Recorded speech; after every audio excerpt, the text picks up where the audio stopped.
ہم وہی کہیں گے جو ہمارا دین ہم کو بتاتا ہے. عمل کرو تو تمہارا بھلا ہے. ماہ رمضان المبارک ہمارے درمیان جلوہ افروز ہونے والا ہے. یہ ایک بڑا مقدس مہمان ہے. آپ حضرات جب کوئی مہمان آتا ہے تو اس کے لیے تیاریاں کرتے ہیں اور مہمان کی آمد پر بڑا اہتمام کرتے ہیں. اپنے گھروں کو سجاتے ہیں. اپنے گھر کے اندر قسم قسم کے اہتمام آپ حضرات کیا کرتے ہیں. تو ایک عام مہمان یا اپنے اعتبار سے جو خاص مہمان ہوتا ہے اس کی آو بھگت اور اس کی عزت کے لیے ہم بڑا اہتمام کرتے ہیں اور بڑے اچھے انداز کے اندر اس کا استقبال کرتے ہیں. اور یہ ماہ رمضان المبارک بھی ہمارے درمیان ایک مہمان بن کر کے تشریف لا رہا ہے. اور یہ ایسا مقدس مہمان ہے, اتنا معزز مہمان ہے اور اتنا عظیم مہمان ہے. روایتوں میں آتا ہے کہ ماہ رمضان المبارک کے لیے پورے سال جنت کو سجایا جاتا ہے. تو اس کی عظمت کا آپ اندازہ لگائیں کہ اس کا اہتمام ہم زمین پہ کیا کریں, آسمانوں پر اس کا اتنا زبردست اہتمام اور اتنا زبردست استقبال ہوتا ہے کہ پورا سال جنت کو اور جنتوں کو اس ماہ رمضان المبارک کی آمد کے لیے سجایا جاتا ہے, سنوارا جاتا ہے, اہتمام کیا جاتا ہے. تو یہ اگر اہتمام ہم اپنی نگاہوں میں رکھیں تو ہمیں سمجھ میں آئے گا کہ کتنا عظیم مہمان آ رہا ہے, کتنا مقدس مہمان آ رہا ہے, کتنا معزز مہمان ہمارے درمیان جلوہ افروز ہو رہا ہے. تو جب آسمانوں پر اتنی سجاوٹیں اور اتنا اہتمام ہے تو ہمیں کتنا اہتمام کرنا چاہیے اور اس ماہ رمضان المبارک کا ہمیں استقبال کس انداز کے اندر کرنا چاہیے. اور ایک حدیث پاک میں آقا کریم علیہ السلام نے جو فرمایا اس کا مفہوم یہ ہے کہ اگر امت کو یہ پتا ہوتا کہ ماہ رمضان المبارک کیا چیز ہے تو وہ یہ تمنا کرتے کہ کاش پورا کا پورا سال رمضان المبارک ہوتا. یعنی پورا سال ماہ رمضان ہونے کی تمنا امت کرتی اگر امت کو اس کی اہمیت کا پتہ چل جاتا. تو جن حضرات کو اس کی اہمیت معلوم ہے, اس کی قدر معلوم ہے, وہ تو ہر وقت یہی دعا کرتے ہیں اللہ ماہ رمضان عطا فرما دے. اور میں اور آپ تو کیا, سید المعصومین آقا کریم صلی اللہ تعالی علیہ وسلم خود اللہ کی بارگاہ کے اندر یہ دعا کرتے تھے ماہ رجب کے آغاز کے اندر کہ اللہم بارک لنا فی رجب و شعبان, اے اللہ تو ہمارے لیے رجب کے اندر اور شعبان المعظم کے اندر برکت عطا فرما, وبلغنا رمضان, اور ہمیں ماہ رمضان المبارک تک پہنچا دے. اللہ کے رسول علیہ السلام خود ماہ رمضان المبارک کے لیے اللہ کی بارگاہ میں دعا فرماتے. اور اسلاف کے بارے میں نے روایتوں میں یہ پڑھا ہے کہ جس طرح ایک دلہن اپنے دولہا کا انتظار کرتی ہے اسی طرح بزرگان دین ماہ رمضان کا انتظار کیا کرتے تھے. اور وہ صرف سال میں ایک مہینہ ماہ رمضان نہیں مناتے تھے, وہ پورا سال ماہ رمضان منایا کرتے تھے. اور ان کے پورا سال ماہ رمضان منانے کا طریقہ یہ تھا کہ جب ماہ رمضان المبارک کے آنے میں 6 مہینہ باقی رہتا تو وہ دعا کرنا شروع کر دیتے, اے اللہ ماہ رمضان عطا فرما, اے اللہ ماہ رمضان عطا فرما. 6 مہینہ پہلے ماہ رمضان المبارک کے لیے اللہ کی بارگاہ کے اندر وہ دعا شروع کر دیتے تھے. اور ان کو یہ قدر پتا تھی, ہمیں قدر پتا نہیں ہے اس لیے ہم سمجھ نہیں پا رہے ہیں. 6 مہینہ تک وہ دعا کرتے, اے اللہ ماہ رمضان عطا فرما. اور جب ماہ رمضان مبارک آتا خوب بڑھ چڑھ کر کے نیکیاں کرتے, خوب ذوق و شوق کے ساتھ میں عبادتیں کرتے. اور جب ماہ رمضان گزر جاتا تو 6 مہینے تک دعا کرتے, اے اللہ ماہ رمضان میں جو ہم نے عبادت کی ہے ان عبادتوں کو اپنی بارگاہ میں تو قبول فرما لے. تو 6 مہینہ دعا کر کے گزار دیتے اور 6 مہینہ اعمال کی قبولیت کے لیے دعا کر کے گزار دیتے. اس طرح پورا کا پورا سال وہ ماہ رمضان منایا کرتے تھے. یہ ہمارے اسلاف اور ہمارے بزرگوں کا طریقہ. حضرت انس رضی اللہ تعالیٰ عنہ بیان فرماتے ہیں کہ پہلے کے زمانے میں مسلمانوں کا طریقہ یہ تھا کہ جب رمضان المبارک آنے والا ہوتا تو وہ خوب صدقہ کرتے, اپنے مالوں کی زکوٰۃ نکال دیتے اور خوب عبادت کرنے لگ جاتے. یعنی ماہ رمضان میں تو بندہ عبادت کرتا ہی ہے, حضرت انس رضی اللہ تعالیٰ عنہ فرماتے ہیں شعبان ہی کے اندر بزرگان دین اور مسلمان تیاری شروع کر دیتے کہ ہم نیکی کرنے کی ابھی سے ہی تیاری کرنا شروع کر دیں تاکہ ماہ رمضان آئے تو اور زیادہ ہم ماہ رمضان کے اندر عبادت و ریاضت کر سکیں. تو عزیزان مکرم اتنا مقدس اور اتنا عظمت والا مہینہ ہمارے درمیان جلوہ افروز ہو رہا ہے.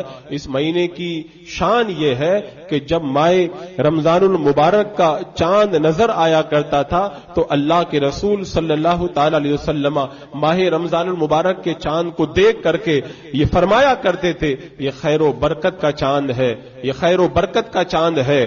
اور جب ماہ رمضان المبارک آتا تو اللہ کے رسول علیہ السلام صحابہ کو مبارکباد دیا کرتے تھے اور فرمایا کرتے تھے یہ خیر و برکت کا مہینہ جلوہ افروز ہوا ہے جس مہینے کے اندر, جس مہینے کی پہلی رات کے اندر اللہ تبارک و تعالی سارے اہل ایمان کی مغفرت فرما دیتا ہے.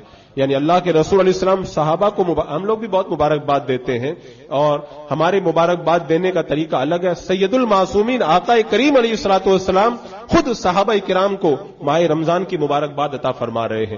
اور ایک روایت کے اندر یہ ہے ایک بار جب ماہ رمضان آنے لگا تو اللہ کے رسول علیہ السلام نے فرمایا کہ تمہیں پتا ہے تم کس مہینے کا استقبال کر رہے ہو اور تمہارا کون استقبال کر رہا ہے, تمہیں پتا ہے تم کس مہینے کا استقبال کر رہے ہو اور تمہارا کون استقبال کر رہا ہے. تیسری بار پھر فرمایا تمہیں معلوم ہے تم کس مہینے کا استقبال کر رہے ہو اور تمہارا کون استقبال کر رہا ہے. آپ نے جب 3 مرتبہ یہ فرمایا تو حضرت عمر فاروق رضی اللہ تعالیٰ عنہ نے عرض کی یا رسول اللہ کیا کوئی وحی اترنے والی ہے یا رسول اللہ کچھ دشمن سے جنگ کا موقع آنے والا ہے. تو میرے آقا صلی اللہ تعالی علیہ وسلم نے فرمایا نہ تو وحی اتر رہی ہے اور نہ تو جنگ کا موقع ہے بلکہ اللہ کے رسول علیہ السلام نے ارشاد فرمایا تمہارے اوپر ایک ایسا مہینہ جلوہ افروز ہو رہا ہے جس مہینے کی پہلی رات میں اللہ تبارک و تعالی سارے اہل ایمان کو معاف فرما دیتا ہے. تو یہ اللہ کے رسول علیہ السلام نے اس مہینے کا استقبال فرمایا اور اس طرح سے اللہ کے رسول علیہ السلام اس مہینے کی آمد پر جو ہے وہ خوشخبری عطا فرما رہے ہیں. تو جو قدر جانتے ہیں جنہیں اہمیت معلوم ہے وہ ماہ رمضان کے لیے اتنے بےتاب رہتے ہیں, بے چین رہتے ہیں کہ ماہ رمضان آئے تو زیادہ سے زیادہ عبادت اور نیکیاں کر کے اللہ کی رضا کو پا لیا جائے. آپ اگر اس کی اہمیت ایسے نہیں سمجھ پاتے تو ایسے اندازہ لگائیں کہ وہ لوگ جو اس سے پہلے پچھلے رمضان المبارک کے اندر ہمارے ساتھ میں روزہ رکھتے تھے, ہمارے ساتھ میں تراویح کی نماز پڑھتے تھے, تلاوت قرآن کرتے تھے, سحری کرتے تھے, افطاری کرتے تھے اور ہمارے ساتھ میں نیکیوں کے اندر شرکت کرتے تھے, اب اس مہینے کے اندر وہ اس زمین پر نہیں ہے, اپنی قبروں کے اندر جا چکے ہیں. تو اللہ کا شکر تو ہمیں اس طرح بھی ادا کرنا چاہیے, اے مولا تیرا یہ شکر ہے کہ تو نے زندگی کے اندر ایک بار پھر یہ مغفرت, رحمت اور جہنم سے آزادی والا مقدس مہینہ تو نے ہمیں عطا فرما دیا ہے. اگر ہم انتقال کر جاتے, اس زمین پہ نہ ہوتے, اپنی قبروں کے اندر ہوتے تو کیا اس مہینے کی برکتیں لوٹنے کا موقع ہمیں ملتا؟ اس مہینے کی رحمتوں سے ہم مالا مال ہونے کا جو ہے موقع پاتے؟ کیا ہم اس مہینے کے اندر اللہ کی طرف سے بٹنے والی بخشش سے حصہ پاتے اور ہم جہنم سے آزادی کا سامان کر پاتے؟ اللہ کا شکر ہمیں اس مہینے کے آتے ہی سب سے پہلے ادا کرنا ہے کہ اے میرے مولا تیرا یہ شکر ہے تو نے ہمیں اس مقدس مہینے کی ایک بار پھر ہمیں اس مہینے کی زیارت نصیب فرمائی اور یہ مہینہ ہمیں عطا فرمایا اور زیادہ سے زیادہ ہمیں نیکیاں کرنے کی تو اس مہینے کے اندر توفیق عطا فرما. تو اس مہینے کا استقبال کرنے کا سب سے پہلا طریقہ یہ ہے کہ اس مہینے کو پالو تو اللہ کا شکر ادا کرو. ابھی تو کتنے ایسے لوگ ہیں جو ان 2 دنوں کے اندر بھی انتقال کریں گے اور اس مہینے کو نہ پا سکیں گے. تو اگر یہ مہینہ مل جائے تو اللہ کا شکر ادا کرنا کہ ہم کسی بھی طرح اس مہینے کو پانے کے اندر کامیاب ہو گئے. اور اس مہینے کی عظمت کو اگر سمجھنا ہے تو میرے آقا صلی اللہ تعالی علیہ وسلم کا وہ فرمان یاد کرو. شعبان المعظم کے اخیر میں اللہ کے رسول علیہ السلام نے صحابہ کرام کو ایک خطبہ دیا تھا. یہ خطبہ کیوں دیا تھا؟ اس لیے دیا تھا تاکہ صحابہ کو بھی پتا چلے اور صحابہ کے توسط سے آنے والی قیامت تک کی امت کو یہ پتا چل جائے کہ ماہ رمضان کیا ہے، رمضان المبارک کتنا برکت والا مہینہ ہے۔ اسی لیے تو اللہ کے رسول علیہ السلام استقبالیہ خطبہ دے رہے ہیں، ماہ رمضان کا استقبال فرما رہے ہیں، صحابہ کو جمع کر رہے ہیں، اور صحابہ کے درمیان میرے آقا علیہ الصلوۃ والسلام شعبان کے اخیر کے اندر یہ خطبہ دے رہے ہیں اور ارشاد فرماتے ہیں مفہوم حدیث یہ ہے کہ تمہارے درمیان ایک خیر و برکت والا مہینہ جلوہ افروز ہو رہا ہے۔ پھر میرے آقا نے فرمایا اس مہینے کے اندر ایک رات ایسی ہے جو 1000 مہینوں سے بہتر ہے، یعنی جو بندہ اس ایک رات میں عبادت کرے تو اللہ تبارک و تعالیٰ اسے 1000 مہینوں کی عبادت کا ثواب عطا فرما دیتا ہے۔ اور پھر آقا کریم علیہ السلام نے ارشاد فرمایا کہ اور دنوں کے اندر بندہ اگر کوئی نیکی کرے یعنی نفل کام کرے تو اسے نفل کا ثواب ملتا ہے۔ اس مہینے میں اگر بندہ نفل کام کرتا ہے اللہ تعالیٰ اسے فرض کا ثواب عطا فرماتا ہے، اور دنوں کے اندر بندہ اگر ایک فرض کرتا ہے تو ایک فرض کا ثواب ملتا ہے، اور اس مہینے میں اگر ایک فرض کام کر لے، ایک فرض نیکی ادا کر لے، اللہ تبارک و تعالیٰ اسے 70 فرائض کا ثواب عطا فرماتا ہے۔ اور آقا کریم علیہ السلام نے فرمایا اس مہینے کے 3 حصے، پہلا بیچ والا اخیر والا، یعنی پہلے کے 10 دن، بیچ والے 10 دن، اخیر کے 10 دن، اللہ کے رسول فرماتے اول والا یہ رحمت کا عشرہ ہے، اور بیچ والا مغفرت کا عشرہ ہے، اور اخیر والا یہ عشرہ جہنم کی آگ سے آزادی پانے کا عشرہ ہے۔ اب آپ سوچیں میرے آقا علیہ السلام اس مہینے کی عظمتوں کو شعبان کے اخیر کے اندر کیسے بیان فرما رہے تاکہ امت کو پتا چلے کہ آنے والا مہینہ کوئی معمولی مہینہ نہیں ہے۔ اور حضرت ام المومنین عائشہ صدیقہ رضی اللہ تعالی عنہا بیان فرماتی ہیں کہ جب ماہ رمضان المبارک آتا تھا تو اللہ کے رسول علیہ السلام کمر ہمت کس لیتے اور پورا مہینہ بستر پر تشریف نہیں لاتے تھے۔ یہ کون کر رہا ہے؟ وہ جن کے ہاتھوں میں اللہ تبارک و تعالیٰ نے سارے جہان کے خزانے دیے اور جنت کے جو مالک بنا دیے گئے، جن کو چاہیں جنت کے اندر داخلہ عطا فرمائے، وہ آقا کریم صلی اللہ تعالی علیہ وسلم ماہ رمضان میں اتنی عبادت کر رہے۔ ام المومنین فرماتی ہیں ماہ رمضان آتا اللہ کے رسول علیہ السلام کمر ہمت کس لیتے۔ ہم میں سے کتنے ایسے لوگ ہیں جو رمضان کے مہینے میں کمر ہمت کستے ہیں؟ ویسے ہی اللہ کے رسول علیہ السلام اتنی عبادت کرتے تھے، خود رب نے فرمایا یا ایھا المزمل قم اللیل الا قلیلا، یعنی میرے رب نے خود اپنے حبیب سے فرمایا اے محبوب رات میں آرام بھی کیا کرو۔ مفہوم یہی ہے آیت کریمہ کا۔ میرا آقا علیہ السلام پوری رات عبادت کرتے، پائے مبارک کے اندر ورم پڑ جاتے، رب نے فرمایا محبوب رات میں عبادت بھی کیا کرو اور آرام بھی کرو۔ لیکن میرے آقا علیہ السلام ماہ رمضان کے آنے پر اتنی عبادت کرتے، ام المومنین فرماتی ہے کمر ہمت کس لیتے اور ختم رمضان المبارک تک بستر پر تشریف نہیں لاتے۔ اور ام المومنین فرماتی ہیں کہ اللہ کے رسول علیہ السلام جب ماہ رمضان آتا تو آپ کے چہرے کا رنگ متغیر ہو جاتا۔ متغیر ہونے کا مطلب یہ نہیں کہ چہرے کا رنگ جیسے بدل جاتا، یعنی متغیر ہونے کا مطلب یہ خوف خدا سے اور اللہ کے خوف سے، خوف کے جو آثار ہوتے ہیں وہ آپ کے چہرے پہ نظر آنے لگتے۔ اللہ کے خوف سے آپ جو ہے وہ اور زیادہ عبادت کے لیے تیار ہو جاتے۔ پھر فرماتی ام المومنین پھر آپ ماہ رمضان میں بکثرت عبادت کیا کرتے تھے۔ اور پھر فرماتی ہے ام المومنین عائشہ صدیقہ رضی اللہ تعالیٰ عنہا کہ اللہ کے رسول صلی اللہ تعالی علیہ وسلم ماہ رمضان میں پوری رات جاگتے تھے، اور جب آخری 10 دن رہ جاتے تو اللہ کے رسول علیہ السلام ساری ازواج مطہرات کو بھی جگایا کرتے تھے، سب رات بھر عبادت کیا کرتے تھے۔ اب آپ سوچیں میرے آقا علیہ الصلوۃ والسلام کتنی عبادت کرتے، اور دنوں میں بھی قرآن پڑھتے لیکن ماہ رمضان میں اور زیادہ قرآن کی تلاوت کرتے، اور دنوں میں بھی صدقہ کرتے، لیکن میرے آقا علیہ السلام اس ماہ رمضان المبارک میں تیز چلنے والی ہوا سے بھی زیادہ صدقہ و خیرات کیا کرتے تھے۔ اللہ کے رسول علیہ السلام کی عبادت و ریاضت کو جب دیکھو آپ ماہ رمضان المبارک کے اندر تو ہمیں حیرت ہوتی ہے، کہاں وہ معصوموں کے سردار اور کہاں ہم سر سے لے کے پاؤں تک گنہگار۔ ہم اتنے گنہگار ہونے کے باوجود ماہ رمضان کی وہ قدر نہیں کرتے، اور اللہ کے رسول صلی اللہ تعالی علیہ وسلم مالک جنت ہو کر کے ماہ رمضان میں اتنی عبادت کرتے، اتنی نیکیاں کرتے، اتنی تلاوتیں کرتے۔ اللہ اکبر۔ تو عزیزان مکرم یہ ماہ رمضان المبارک ہمارے درمیان جلوہ افروز ہو رہا ہے، ہمیں اور آپ کو اس کا استقبال کرنا ہے۔ استقبال کیسے کرنا ہے؟ سب سے پہلے استقبال کے لیے میں نے بتایا اللہ تبارک و تعالی ماہ رمضان المبارک عطا فرمائے تو اللہ کا شکر ضرور ادا کرنا، اور یہ عرض کرنا مولا تیرا شکر ہے تو نے ہمیں زندگی میں ایک بار پھر یہ رحمتوں والا مہینہ عطا کر دیا، اور اے اللہ ہم تجھ سے دعا کرتے پروردگار ہمیں بار بار یہ رحمتوں والا مہینہ نصیب کر۔ جو لوگ قبروں میں پہنچ گئے ان سے جا کر کے پوچھو وہ کتنی تمنا کر رہے ہیں، کتنی آرزو کر رہے ہیں کاش ہم بھی دنیا میں زندہ ہوتے، ماہ رمضان ہمیں بھی زندگی میں ملتا۔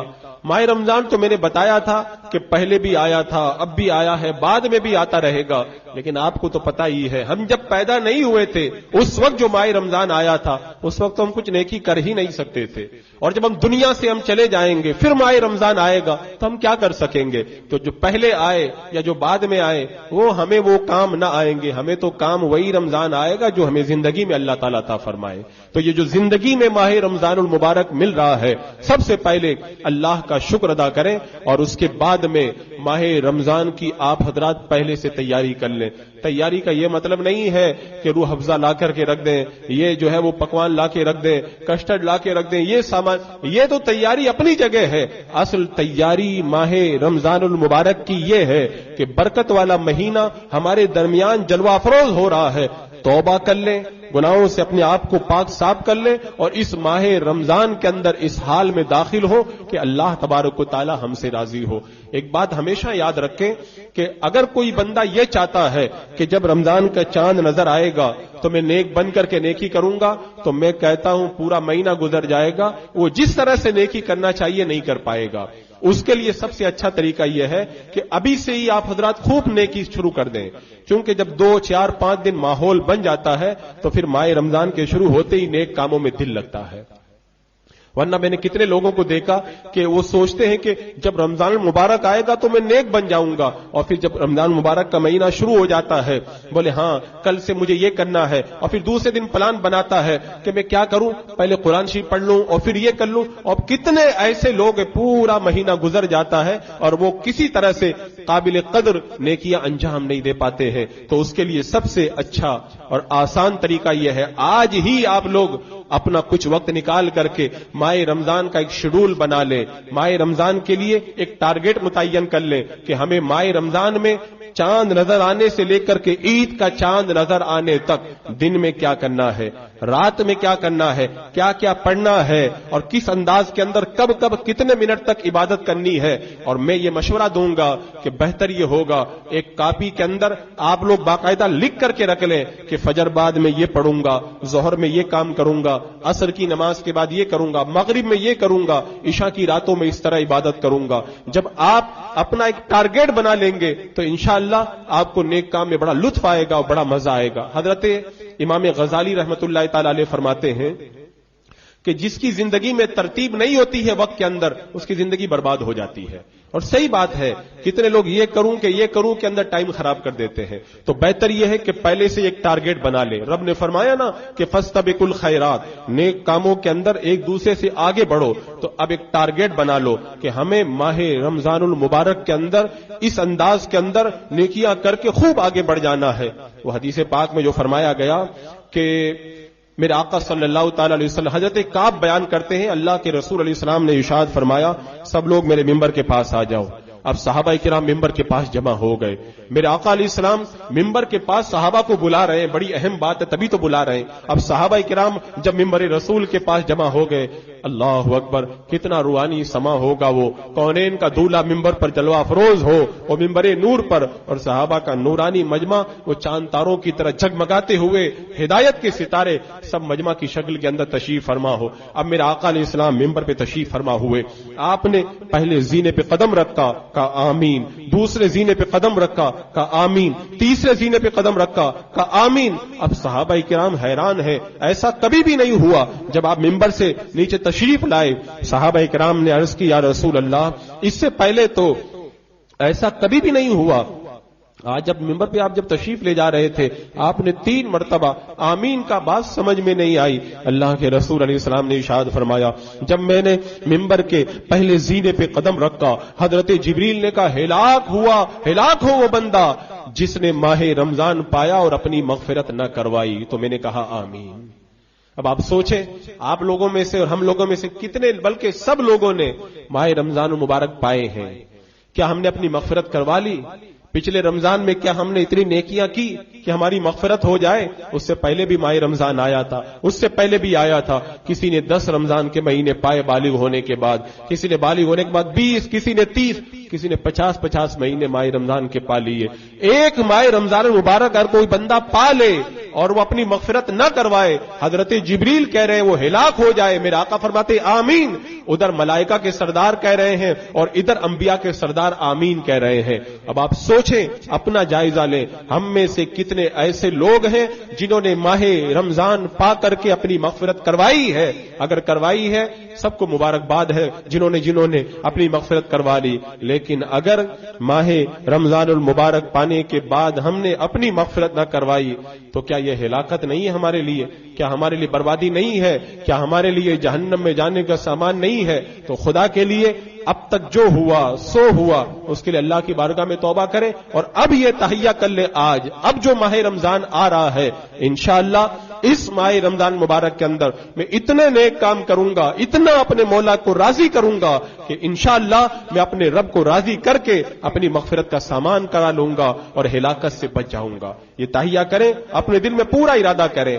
آگے حدیث پاک میں ہے جب دوسرے زینے پہ میں نے قدم رکھا تو حضرت جبریل امین نے کہا کہ ہلاک ہو وہ بندہ جس پر آپ پر درود پڑا جائے, آپ کا نام لیا جائے اور وہ آپ پر درود پاک نہ پڑے.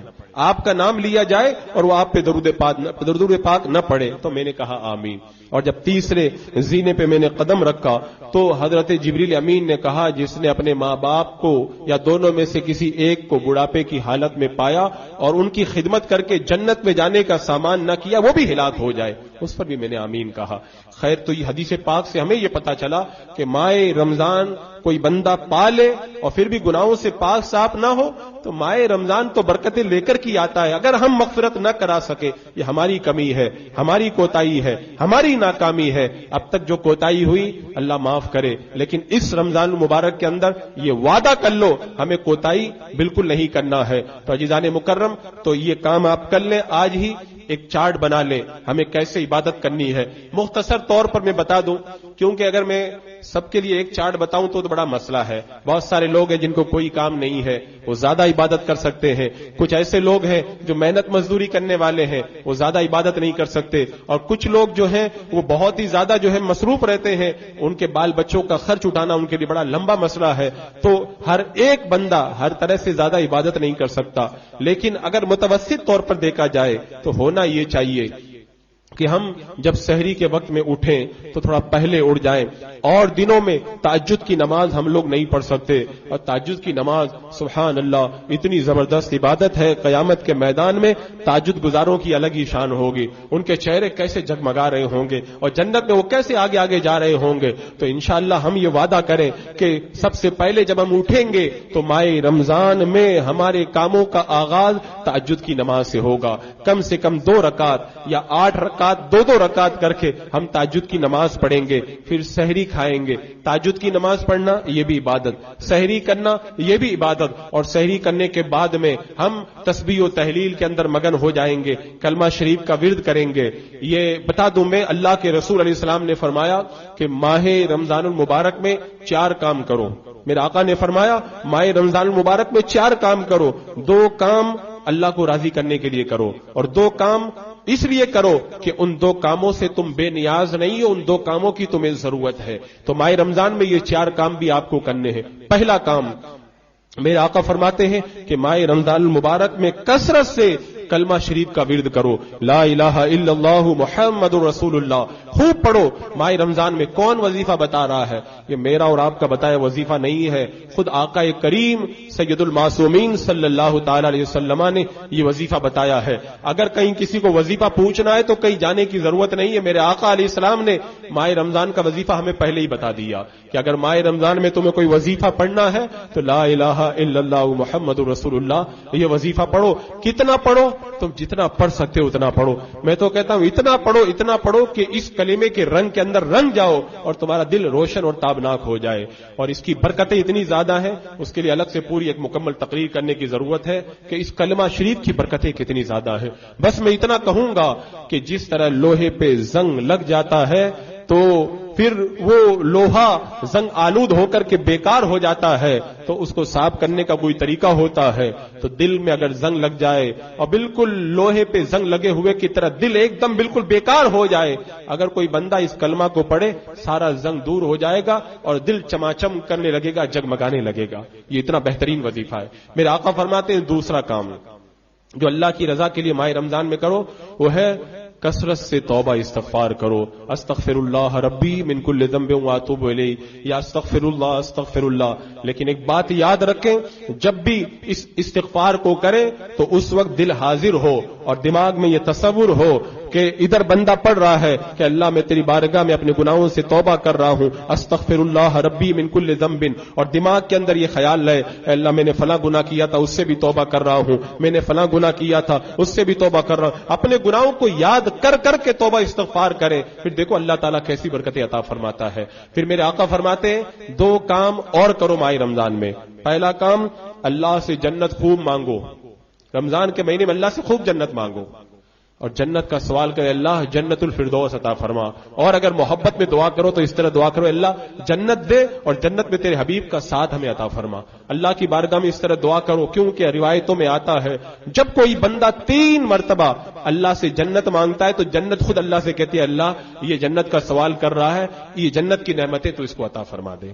اور چوتھا کام ماہ رمضان میں اللہ سے خوب دعا کرو اللہ ہمیں جہنم کے عذاب سے بچا، کیونکہ جب 3 مرتبہ بندہ جہنم کے عذاب سے بچنے کی دعا کرتا ہے تو جہنم خود اللہ کی بارگاہ میں عرض کرتا مولا اسے تو میرے عذاب سے بچا لے۔ تو آپ دیکھیں ماہ رمضان میں ہم بہت دعا کرتے ہیں جہنم سے بچنے کی، ہمیں دھیان نہیں رہتا۔ آپ لوگ تراویح پڑھتے ہو، تراویح میں 4 رکعت کے بعد بیٹھتے ہو تو کیا پڑھتے ہو؟ اللہم اجرنی من النار، اللہم اجرنا یا مجیرو یا مجیرو، تو یہی تو پڑھتے ہو، اس کا مطلب ہی یہی ہے اللہ ہمیں جہنم کے عذاب سے بچا۔ ہم پڑھتے لیکن ہمیں پتہ ہی نہیں رہتا ہے، تو دعا کرو تو تصور کرو کہ ہم جہنم کے عذاب سے بچنے کے لیے اللہ کی بارگاہ کے اندر دعا کر رہے ہیں، اور اس مہینے کا آخری عشرہ تو جہنم سے آزادی کا ہی عشرہ ہے، اور روایتوں میں موجود ہے اس مہینے کی پہلی رات ہی میں اللہ تعالیٰ بندوں کی طرف نگاہ رحمت فرماتا ہے، روزانہ 10 لاکھ لوگوں کو جہنم سے آزادی دیتا ہے، اور جمعہ کے دن ماہ رمضان کے جمعہ کے دن ہر گھڑی 10 لاکھ لوگوں کو جہنم سے آزادی دی جاتی ہے، اور جب آخری تاریخ آتی ہے تو پورے مہینے میں جتنے لوگوں کی مغفرت کی گئی ہے اتنے لوگوں کی اللہ تعالیٰ آخری رات میں جہنم کی آگ سے آزادی عطا فرماتا ہے اور ان کی مغفرت فرما دیتا ہے۔ تو عزیزان مکرم اس مہینے کے اندر کثرت سے ہمیں جو ہے وہ اللہ کی بارگاہ میں دعا کرنا چاہیے اللہ ہمیں جہنم کے عذاب سے بچا۔ تو عزیزان مکرم چارٹ بنا لیں، تہجد پڑھیں، سحری کریں اور اس کے بعد میں تسبیح پڑھنے لگ جائیں۔ وہ تسبیح جو میں نے بتائی تھی سبحان اللہ وبحمدہ، سبحان اللہ العظیم وبحمدہ استغفر اللہ، اس کو آپ پڑھیں فجر کے وقت میں۔ کون کہتا ہے کاروبار نہیں چلتا اور کون کہتا ہے کہ روزی میں برکت، اس کو پڑھ کے دیکھو، یہ وہ وقت ہوتا ہے فجر کا کہ جو روزی والے فرشتے ہیں وہ روزی والے فرشتے جب آتے ہیں، اور یہ تسبیح انہی کی تسبیح ہے، جب وہ پڑھتا ہوا دیکھتے ہیں کہ تو ہماری والی تسبیح پڑھ رہا ہے تو اللہ کی بارگاہ میں جا کر کے پھر ہمارے لیے روزی کا اچھا انتظام فرما دیتے ہیں وہ۔ تو تسبیح پڑھیں، درود پاک 100 مرتبہ پڑھیں، اور ٹائم ملے تو لا حول ولا قوت الا باللہ العلی العظیم اسے 100 مرتبہ پڑھیں، اور بہت سارے وظائف کلمہ شریف وغیرہ کا خوب ورد کرتے رہیں، فجر کی نماز پڑھیں، فجر کی نماز کے بعد میں بیٹھے رہیں یہاں تک کہ سورج نکل کر 20 منٹ ہو جائے، اس کے بعد میں 2 رکعت نماز پڑھیں۔ روایتوں میں آتا، حدیث پاک میں ہے، اللہ تعالیٰ اسے ایک حج اور ایک عمرہ کا ثواب عطا فرماتا ہے۔ پھر جب سورج کے اندر کچھ تیزی آ جائے تو 12 رکعت نماز، چاشت کی نماز پڑھے۔ اللہ کے رسول فرماتے جو چاشت کی 12 رکعت پڑھے گا اللہ اسے جنت کے اندر سونے کا محل عطا فرمائے گا۔ پھر بیچ میں جو وقت ملے اس کے اندر قرآن کی تلاوت کریں، ظہر کے بعد میں یہاں درس رہتا ہے، درس میں شرکت کریں، اس کے بعد میں تلاوت قرآن میں مگن ہو جائیں، اور پھر عصر کے بعد سے لے کے مغرب کا وقت جو ہے اس کو بہت خیال رکھیں۔ میں دیکھتا ہوں کہ لوگ جو افطاری کا وقت قریب ہو جاتا ہے وہ باہر روڈ کے اوپر خریداری میں لگے رہتے ہیں، وہ خریداری کا وقت نہیں ہے، اس کے لیے پہلے آپ لوگ نپٹ لو، وہ تو قبولیت کا وقت ہے۔ عصر سے لے کے مغرب تک روڈ پہ سناٹا رہنا چاہیے، اس وقت میں تو سب کو اپنے اپنے مصلے بچھا کر کے بیٹھ جانا چاہیے، اور افطاری کے وقت میں تو دعا قبول ہوتی ہے۔ میں آپ سے گزارش کروں گا آپ کو جو خریدنا ہو آپ عصر کی نماز سے پہلے خرید لیں، یا عصر کے بعد 15 منٹ کے اندر خرید لیں۔ وہ جو افطاری سے پہلے کا وقت ہوتا ہے اسے پھل فروٹ خریدنے کے اندر نہ گزاریں، اپنا وہ قیمتی وقت ضائع نہ کریں، وہ اتنا پیارا وقت رہتا ہے اللہ کی بارگاہ میں، اس وقت جو مانگو گے فرمایا گیا کہ اس وقت کی دعا اللہ تعالیٰ رد نہیں فرماتا۔ اتنا گولڈن چانس ملا ہے اور ہم جو ہے وہ پھل فروٹ خریدنے کے اندر وہ وقت برباد کر دیں تو بڑا افسوس ہوتا ہے اور بڑا تعجب ہوتا ہے۔ اس وقت کو آپ حضرات برباد نہ کریں، اور پھر تراویح کی نماز پڑھیں، اور عشاء کے بعد میں روزانہ 1-2 گھنٹہ ضرور جاگ کر کے عبادت کریں، اپنے اس وقت کو ہرگز ضائع نہ کریں۔ تو عزیزان مکرم اس طرح آپ شیڈول بنائیں، اور کیسے شیڈول بنائیں؟ پچھلے رمضان میں اگر میں نے 1 ختم کیا ہے اس رمضان میں 2 ختم کروں گا، پچھلے رمضان میں اگر میں نے ہر روزانہ 10 نوافل پڑھے ہیں اس رمضان میں روزانہ 20 نوافل پڑھوں گا، پچھلے رمضان میں نے اگر 10,000 بار کلمہ پڑھا ہے اس رمضان میں 20,000 مرتبہ پڑھوں گا۔ اس طرح سے آپ لوگ پوری تیاری کریں اور پورا شیڈول بنائیں اور اس کے اندر کوئی کوتاہی نہ کریں۔ اس ماہ رمضان المبارک کو اب ہم بہت اچھے انداز میں گزاریں گے۔ پھر دیکھو اللہ تعالیٰ ہماری تکلیفوں کو کیسے دور فرماتا ہے اور کیسے اللہ تبارک و تعالیٰ حالات کو پلٹ کر کے ہمارے لیے زندگی کو بہتر سے بہتر بنا دیتا ہے۔ عزیزان مکرم اب ہم پوری طرح سے تیار ہو جائیں اور ماہ رمضان کے لیے عبادت و ریاضت کے لیے کمر کو کس لیں اور ارادہ کر لیں انشاءاللہ اب کی رمضان یہ ہماری زندگی کو بدلنے والا رمضان ہوگا۔ اللہ تبارک و تعالیٰ آنے والے ماہ رمضان مبارک کی ہمیں زیادہ سے زیادہ قدر کرنے کی توفیق عطا فرمائے۔